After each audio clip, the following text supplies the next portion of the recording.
ايه بقولك ايه، قبل السنة مراتك لازم تبقى حامل، وإلا والله هكون مجوزة غيرها. انت فاهم ولا لأ؟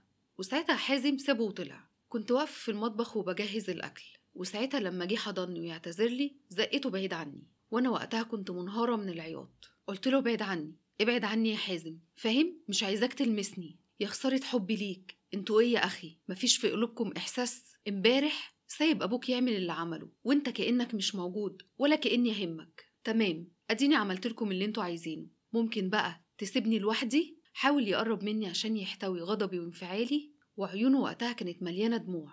قال لي انا اسف، حقك عليا يا حبيبتي، حقك عليا، انا بعتذرلك على كل اللي حصل. انت عارفة ابويا مهووس وعايز الولد، وديكي شايفة بيعامل صفاء ازاي وبيبهدلها هي ورفعت اخويا. بصيت له وقلت له بس انا مش صفاء يا حازم، انتوا بتدوسوا على صفاء عشان اهلها متوفيين، ورفعت بيقدر يحتويها ويخليها